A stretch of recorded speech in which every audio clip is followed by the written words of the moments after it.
अस्सलाम वालेकुम स्टूडेंट, कैसे हैं आप लोग? अच्छा बच्चों, आज का हमारा टॉपिक है जी tension and acceleration in a string. एक हमारे पास रस्सी है जिसके साथ हमने एक मैश अटैच किया हुआ, लटकाया हुआ है। सिचुएशन कुछ इस तरह से है कि एक स्टैंड है, उसके साथ हमने एक स्ट्रिंग रस्सी के साथ एक मैश हैंग किया हुआ है। हमें इस सिचुएशन के अंदर टेंशन और क्या जानना है, एक्सेलरेशन। तो जरा देखिए इस सिचुएशन को गौर से कि जब तक ये बॉडी हैंग रहेगी, लटकती रहेगी, तो क्या सिचुएशन है, क्या नजर आ रहा है इसमें? एक जिस्म का मैस वजन किस तरफ होगा, मैस अपना वजन किस तरफ एक्सर्ट करेगा, जिस्म का मैस जब इसे ग्रेविटेशन एक्सेलरेशन से मल्टीप्लाई करेंगे तो वेट बन जाएगा, और वो वेट किस तरफ है, नीचे की तरफ है। क्या वजन ही एक सिर्फ फोर्स है जो इसे नीचे की तरफ खींच रही है?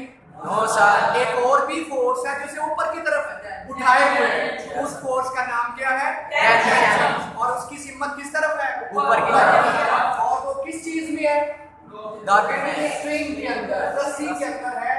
उसकी सिमत है अपवर्ड। टेंशन इस मैश को ऊपर की तरफ उठाए हुए है और वजन इसे किस तरफ लेके जाना चाहता है, नीचे की तरफ। अभी क्या वजन नीचे जा रहा है या ऊपर जा रहा है, क्या महसूस हो रहा है?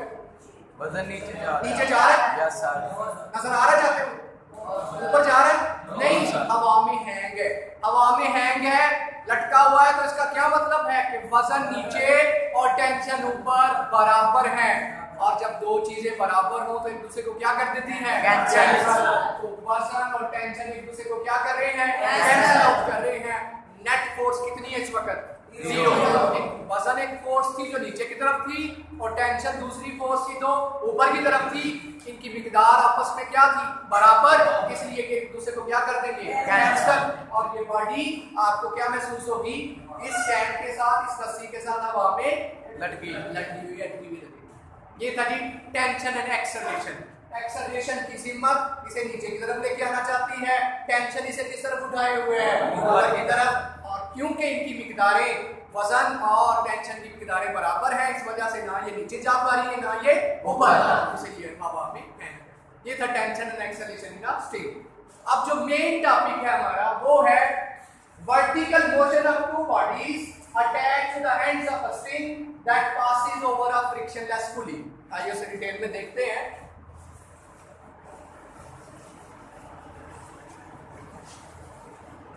सो रिपीट करें जरा, क्या है topic, vertical motion of body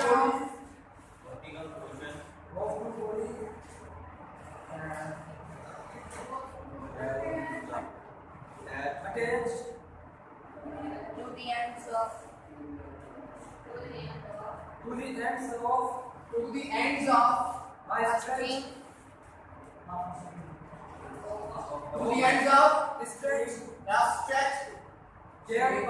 a string stretched string that passes over a frictionless pulley।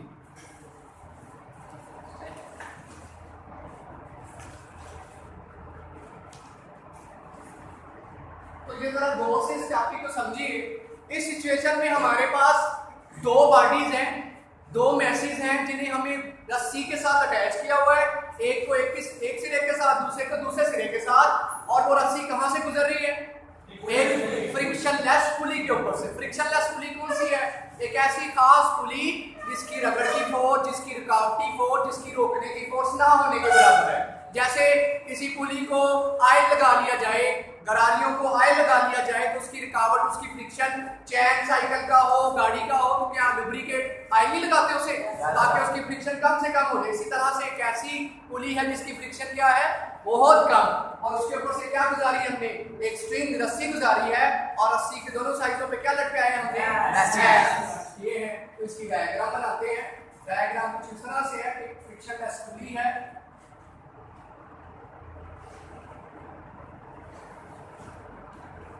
इस पुली के ऊपर से हमने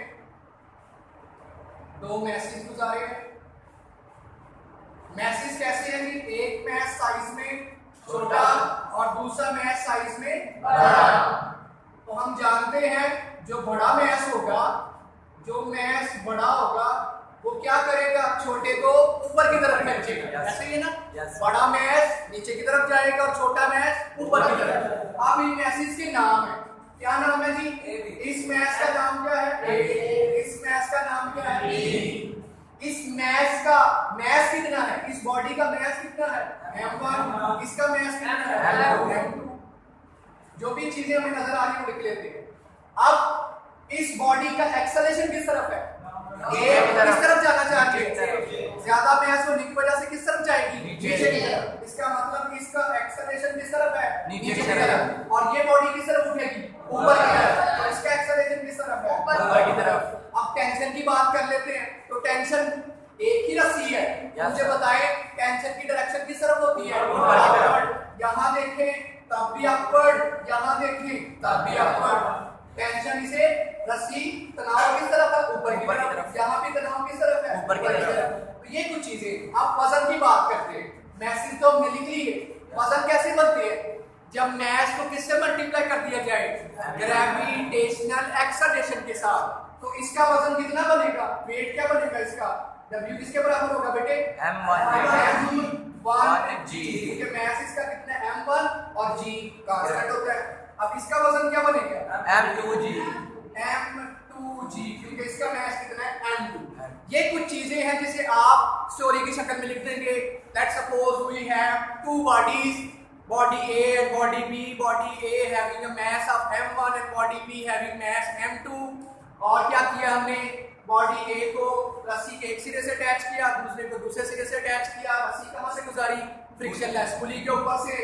मैस A ज्यादा था तो क्या है? नीचे दिखाई दे रहा है। मैस B कम था तो ऊपर दिखाई दे रहा है। मैस A किस तरफ ड्रैग होगा? किस तरफ जाएगा? नीचे की तरफ। B किस तरफ जाएगा? ऊपर की तरफ। Acceleration downward, acceleration upward, tension upward, tension upward. Weight इसका m1g, इसका m2g। और वेट तो हर जगह किस तरफ होता है? हमेशा डाउनवर्ड ही होता है। इसका वजन भी नीचे, इसका वजन भी नीचे की तरफ ही होगा। अब आइए कुछ कैलकुलेशंस करते हैं। हमें इस टॉपिक के लिए 3 चीजें कैलकुलेट करनी है।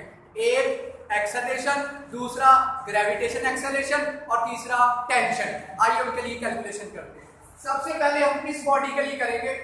फॉर बॉडी ए फार्मूला निकालेंगे। यही काम फिर हम किसके लिए करेंगे? For body B. और वहां से 2 इक्वेशन बनेगी, उन्हें कैलकुलेट करके जो जवाब आ जाएंगे। तो पहले मैं लिखता हूं किसके लिए बेटे? Body A। फॉर बॉडी ए। पहले जिस्म के लिए हम ये काम करने लगे। क्या काम करने लगे? मुझे यहां बताइए, ए जिस्म को गौर से देखिए तो नेट फोर्स कितनी लग रही है बॉडी में? तस्वीर से जरा गौर से देखिए। नेट फोर्स कितनी है टोटल फोर्सेस? दो नहीं है। एक वजन और दूसरी टेंशन। वजन और टेंशन। वजन किस तरफ? नीचे। टेंशन किस तरफ? ऊपर। वजन ज्यादा या टेंशन ज्यादा? कैसे पता चला? सब नीचे जा रहा है तो ऑफ कोर्स वजन ज्यादा ही होगा। इसलिए क्या लिखेंगे हम? नेट फोर्स क्या लिखेंगे? नेट फोर्स किसके बराबर आ जाएगी? किसको पहले लिखेंगे? नेट फोर्स दो है ना, एक नीचे की तरफ एक ऊपर की तरफ। निचली पॉजिटिव तो ऊपर वाली बड़ी कौन सी है? वजन ज्यादा तो वजन को क्या लिखेंगे हम? पहले लिख देंगे। और टेंशन कम तो टेंशन को क्या लिखेंगे? अब नेट फोर्स क्या थी? न्यूटन ने क्या बताई थी नेट फोर्स? न्यूटन ने क्या कहा था? न्यूटन के सेकंड लॉ में F किसके बराबर होता है? m। क्या इस नेट फोर्स की जगह हम क्या दर्ज कर सकते हैं? m। और m कौन सा? m1g minus t equation number. यही काम हम किसके लिए करेंगे? और बॉडी बी जिस्म के लिए यही काम करेंगे। क्या जी? फिर से लिखिए। नेट फोर्स किसके बराबर? m2g। आप मुझे बताएं बी जिस्म को देखिए कितनी फोर्सेस टोटल लग रही है बी पे? वजन नीचे और टेंशन ऊपर। हम मुझे बताएं कौन सी मिकदार, किस फोर्स की मिकदार ज्यादा है? टेंशन ज्यादा। कैसे पता चला? क्योंकि ऊपर जा रहा है। अब क्या लिखेंगे? नेट फोर्स में कौन सी चीज पहले लिखेंगे? कौन सी बात? टी ज्यादा तो बड़ी माइनस छोटी। आप पूछ सकते हैं माइनस क्यों आया? क्योंकि बेटे न्यूटन का थर्ड लॉ पढ़ा है, action and reaction are equal in magnitude but opposite in direction. तो टेंशन पॉजिटिव तो निचली नेगेटिव। क्या हो जाएगा? T minus minus M2G. अब इसकी जगह दोबारा क्या लिखेंगे M2A. अब M कौन सा आएगा M2A. इसके बराबर आ गया ये क्वेश्चन नंबर 2 अब कैलकुलेशन बड़ी आसान हो गई equation number 1 for body A equation number 2 for body B बन गई है अब हमें कैलकुलेट करना बड़ा आसान है क्या करेंगे अब हम सबसे पहले इक्वेशन नंबर 1 और 2 को ऐड कर देंगे Yes sir. अब आंसर आना शुरू हो जाएंगे क्या करते हैं हम जी इक्वेशन 1 और 2 को क्या करते हैं ऐड अलग से लिखता हूं क्या थी इक्वेशन नंबर 1 बताइए m1 किसके बराबर है m1 minus equation number 1 equation number 2 क्या थी बेटे M2A. t माइनस m2 क्या करेंगे ऐड कर दें क्या लिखेंगे by adding equation 1 and Equation 2. कैसे ऐड होगी लेफ्ट साइड में और राइट साइड Right side. तो बताइए क्या बनेगा लेफ्ट साइड क्या बन जाएगी m1a plus m2a right side में क्या बनेगा t पॉजिटिव और t कैंसिल क्या बचा पीछे m1g माइनस m2g अब इसको क्या करें लेफ्ट साइड पे क्या कॉमन है राइट साइड पे क्या कॉमन है बताइए लेफ्ट साइड पे क्या कॉमन a कॉमन तो क्या बन जाएगा a कॉमन लीजिए तो क्या आएगा अंदर m1 plus m2 into a यहाँ क्या आएगा m1 minus m2 G. a चाहिए तो a का आंसर क्या आ गया बताइए जरा m1 minus m2 over m1 plus m2 देखिए यही जवाब है Yes sir. पहला आंसर आ गया Yes sir. पहला रिजल्ट आ गया Yes sir. दूसरी चीज मैंने क्या कही थी ये हमारा पहला रिजल्ट हमें एक्सेलेरेशन चाहिए था दूसरा रिजल्ट क्या मालूम करना है जी तो जी के लिए कोई नई कैलकुलेशन करने की जरूरत नहीं है जी को यही रहने दे बाकी फैक्टर कहां ले जाए लेफ्ट साइड पे जी का आंसर चाहिए ना Yes, जी sir. कैसे बनेगा ये चीज यहां डिवाइड हो रही है तो जरा आप क्या करेंगे मल्टीप्लाई हो रहा है तो जरा आप क्या करेगा Divide. क्या करेंगे इक्वेशन 3 से ही जी का आंसर कैसे बनेगा जी को मैंने यही रहने दिया a इधर पहले पड़ा था तो बताइए जरा क्या बन जाएगा ये इधर आ जाएगा Yes sir. ये ले लीजिए चौथा जवाब भी आ गया जी का आंसर भी आ गया ए भी आ गया जी भी आ गया आखिरी फैक्टर क्या करना है टेंशन टी तीन फैक्टर मालूम करने स्टार्टिंग में आइए अब उसके लिए काम करते हैं इसके लिए जी टेंशन